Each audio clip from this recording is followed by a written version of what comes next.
Chapter 14. Whatever be the teaching about the name or form of Ishvara or God is not very important. We need not quarrel over those distinctions and differences. Instruction on God is service enough. Bharatiyas do not accept the view held by others that the world and the universe, of which it is a part, came into being some thousands of years ago and will meet with dissolution sometime in the future. Nor do they accept the statement that the universe was born out of the void, Shunya. They believe that Prakriti, or the projection, nature, is not born of vacuity, but has always been full and complete, Purnam. It has no beginning nor end.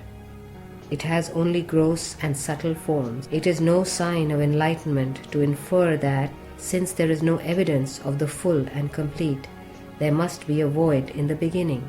There are other levels of existence to consider. Man, for example, is not entirely the body. He has, in the gross body, a subtle body, the mind, and another body too, more subtle than the mind, namely Jivatma, the individualized Atma or Self. This last has neither beginning nor end, nor does it have any trace of death or decay. This is the truth that Bharatiyas believe in. This faith is based on the declaration of the Vedas themselves. We close our eyes when we worship God. We do not try to discover God outside us by raising our faces and looking upwards. Others accept that their scriptures were written by divinely inspired persons. But Bharatiyas believe that the Vedas are the authentic voice of God emerging from the hearts of sages. Students, he who condemns himself day and night as petty and weak can never accomplish anything. He who thinks that he is luckless and low thereby becomes luckless and low. Instead, when you cultivate the awareness that you are a spark of God, that you have as your reality divinity itself, you can become really divine, and you can have command over all powers. As you feel, so you become. Yad bhavam tad bhavati. It is how you feel that matters most. That is the basis for all that you are.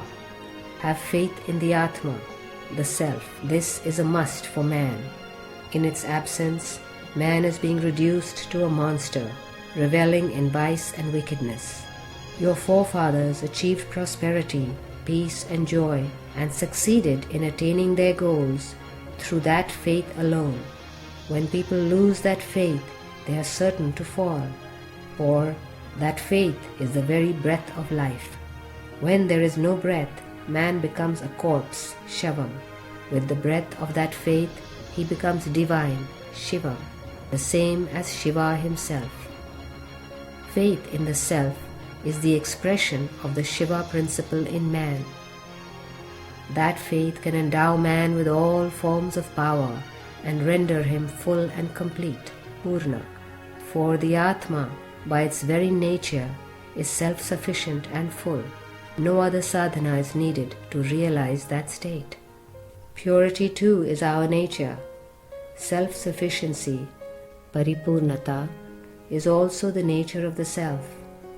Impurity and insufficiency are alien to man. Students should not ignore or forget this fact.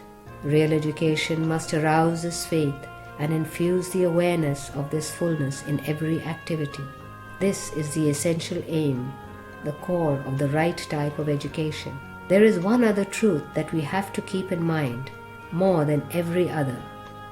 For Bharatiyas, religion means experience, nothing less. Our position is that no achievement is worthwhile unless one earns it by one's own efforts.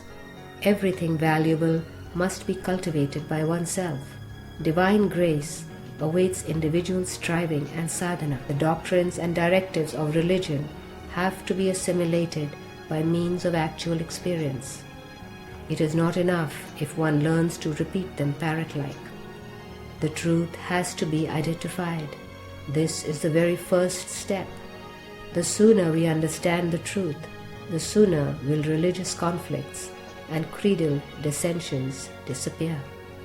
The Paratpara, beyond and beyond, the omni-self, is nearer than the nearest. Other entities are all, though near, really far away.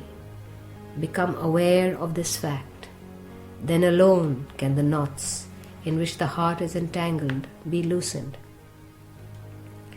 In the vocabulary of the West, man gives up his life, but in the language of Bharatiyas, man gives up his body. Westerners profess that they have bodies and that the bodies have souls. Bharatiyas do not declare so. They proclaim that man has a soul and that the soul is enclosed temporarily in a body. Therefore, they feel that the civilizations and cultures seeking sensual pleasures and secular glory are built on a foundation of sand and can shine only for a brief period of time before they collapse. Students, imitation can never become culture. You may wear royal robes and act the role, but can you, as a result of this imitation, become a king? A donkey clothed in tiger skin does not become a tiger. Imitation is a sign of cowardice. It cannot further one's progress. In fact, the tendency to imitate leads man down, step by step, into frightful shape. You must endeavor to uplift yourselves as yourselves. You must be proud that you are Bharatiyas. You must be proud of your ancestors. Your commendable heroism lies in your joyous assertion that you are a Bharatiya, a child of Bharat, India. You should not imitate others and copy their attitudes, though you may imbibe the good in them. We have to learn good things from others. We sow seeds in the ground. We provide it with soil, manure and water. The seed sprouts, becomes a sapling, and grows into a huge tree. It does not become soil when placed therein, nor manure when it feeds thereon, nor water when it partakes thereof. It only imbibes from each of them whatever it can benefit from them. It grows into what is essentially it, namely a huge tree.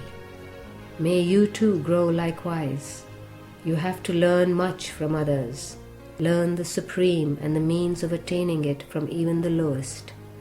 Learn from others how to practice progressive spiritual sadhana and saturate yourselves with it. But do not be transformed into those others. This is the normal teaching for man, the Smriti of Manu.